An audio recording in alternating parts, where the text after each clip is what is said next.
Hello friends, मैं हूँ सुनीता। मेरे चैनल हिंदी लोकगीत में आप सबका स्वागत है। मैं आज कृष्ण सोहर गीत सुनाने जा रही हूँ। अगर ये वीडियो पसंद आए तो प्लीज़ लाइक कमेंट सब्सक्राइब करें और सब्सक्राइब के बगल में बेल आइकन है उसे प्रेस करना ना भूलें, जिससे कि मेरे नए वीडियो की नोटिफिकेशन आपको मिलती रहे। कहवा पे बोलेली कोयलिया त कहवा पे मोर बोले हो। कहवा पे बोलेली कोयलिया त कहवा पे मोर बोले हो।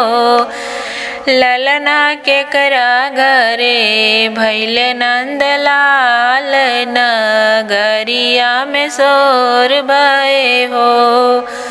ललना के करा घरे भैले नंदलाल नगरिया में शोर भये हो। बगिया में बोलेली कोयलिया त बनवा में मोर बोले हो। बगिया में बोलेली कोयलिया त बनवा में मोर बोले हो। ललना नंद घरे जनम कन्हैया महलिया में शोर भये हो। ललना नंद घरे जनम कन्हैया महलिया में शोर भये हो।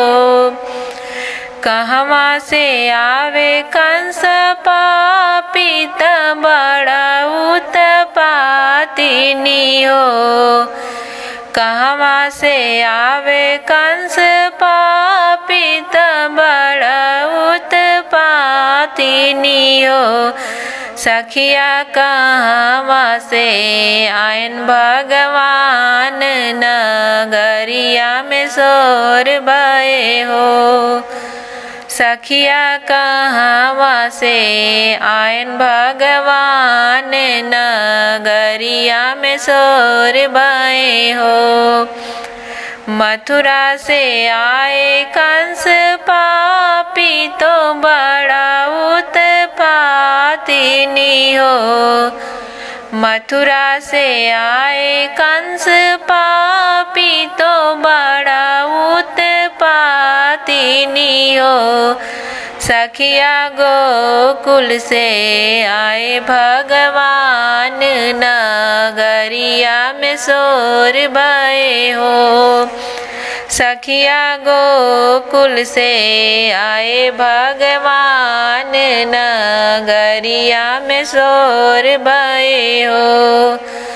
काऊ करन को कंस पापी तो बड़ा उत्पातिनी हो। काऊ करन को कंस पापी तो बड़ा उत्पातिनी हो। सखिया काऊ करन को भगवान नगरिया में शोर भये हो। सखिया काऊ करन को भगवान नगरिया में शोर भये हो। पाप करन को कंस पापी तो बड़ा उत्पातिनी हो।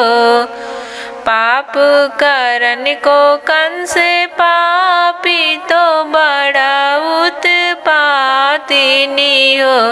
सखिया धर्म करन को भगवान नगरिया में शोर भये हो। सखिया धर्म करन को भगवान नगरिया में शोर भये हो।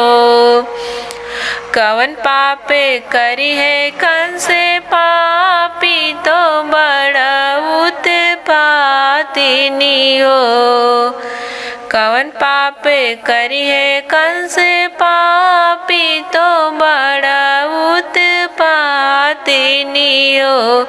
सखिया कवन धर्म करी है भगवान महलिया में शोर भये हो। सखिया कवन धरम करिए भगवान, महलिया में शोर भये हो। सात पूत मारे कंस पापी, तो बड़ा उत्पातिनी हो। सात पुत्र मारे कंस पापी, तो बड़ा उत्पातिनी हो। सखिया पापिन गोतारे भगवान, नगरिया में शोर भये हो। सखिया पापिन गोतारे भगवान, महलिया में शोर भये हो।